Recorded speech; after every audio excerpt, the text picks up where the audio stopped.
नमस्कार मित्रों, मैं हूं विवेक और आज मैं आपके समक्ष राष्ट्रकवि रामधारी सिंह दिनकर जी की रचना परशुराम की प्रतीक्षा का दूसरा खंड प्रस्तुत करूंगा। कविता पाठ से पहले संक्षिप्त भूमिका बताना आवश्यक है। 1962 में भारत चीन युद्ध में जब भारत को पराजय का सामना करना पड़ा तो पूरा देश स्तब्ध था और दिनकर जी भी इसके अपवाद नहीं थे। स्वाभिमान पर लगी चोट और वीर सैनिकों के बलिदान के दुख की अभिव्यक्ति है परशुराम की प्रतीक्षा। दिनकर जी को कैसा प्रतीत हुआ होगा, इसका अनुभव मुझे 26 नवंबर 2008 को हुआ, जब मुंबई आतंकी हमलों के पश्चात देश में विवशता का वातावरण था। ऐसा लग रहा था कि कोई भी कभी भी हमारे नगरों में आकर हम पर आक्रमण कर सकता है और हम कुछ नहीं कर सकते। तब ये एक बार पुनः स्मरण हो आया था कि शांति के लिए शक्ति और शक्ति प्रदर्शन अनिवार्य है, और तभी आरंभ हो गई थी एक प्रतीक्षा। आशा करता हूं कि आपको यह कविता पसंद आएगी।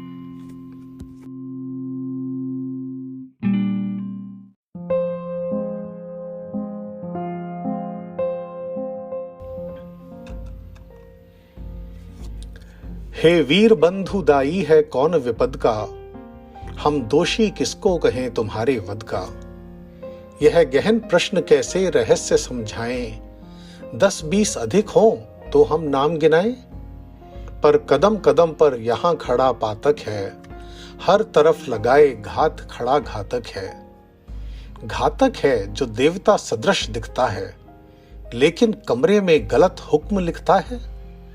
जिस पापी को गुण नहीं गोत्र प्यारा है, समझो उसने ही हमें यहां मारा है।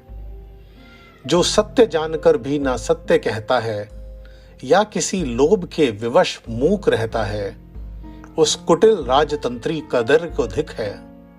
यह मूक सत्य हंता कम नहीं वधिक है।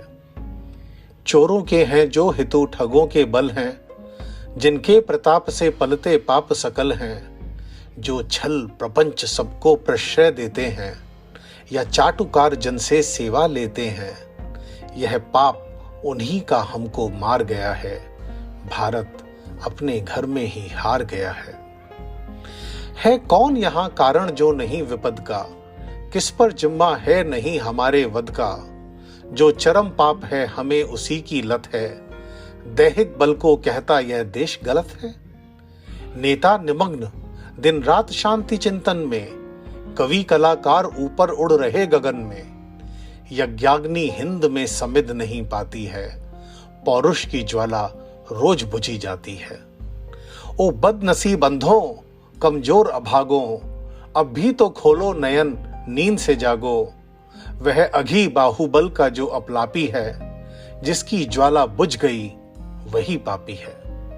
जब तक प्रसन्न यह अनल सुगुण हंसते हैं, है जहां खड़क सब पुण्य वहीं बसते हैं। वीरता जहां पर नहीं पुण्य का क्षय है, वीरता जहां पर नहीं स्वार्थ की जय है। तलवार पुण्य की सखी धर्म पालक है, लालच पर अंकुश कठिन लोभ सालक है। असी छोड़ भीरु बन जहां धर्म सोता है, पातक प्रचंडतम वहीं प्रकट होता है। तलवारें सोती जहां बंद म्यानों में, किस्मतें वहां सड़ती हैं तहखानों में। बलिवेदी पर बालियां नथे चढ़ती हैं, सोने की ईंटें मगर नहीं कड़ती हैं। पूछो कुबेर से कब सुवर्ण वे देंगे, यदि आज नहीं तो सुयश और कब लेंगे। तूफान उठेगा प्रलय वाण छूटेगा, है जहां स्वर्ण बम वहीं इस्पात फूटेगा। जो करें किंतु कंचन यह नहीं बचेगा, शायद सुवर्ण पर ही संघार मचेगा। हम पर अपने पापों का बोझ न डालें, कह दो सबसे अपना दायित्व संभालें। कह दो प्रपंचकारी कपटी जाली से, आलसी अकर्मठ काहिल हड़ताली से। सीलें जबान चुपचाप काम पर जाएं, हम यहाँ रक्त वे घर में स्वेद बहाएं। हम दें उसको विजय हमें तुम बल दो शस्त्र और अपना संकल्प अटल दो। हो खड़े लोग कटिबद्ध यहाँ यदि घर में, है कौन हमें जो जीते जो यहाँ समर में। हो जहां कहीं भी अनय उसे रोको रे, जो करे पाप शशि सूर्य उन्हें टोको रे। जा कहो पुण्य यदि बढ़ा नहीं शासन में, या आग सुलगती रही प्रजा के मन में। तामस बढ़ता यदि गया ढकेल प्रभा को, निर्बंध पंथ यदि मिला नहीं प्रतिभा को। रिपु नहीं यही अन्याय हमें मारेगा, अपने घर में ही फिर स्वदेश हारेगा।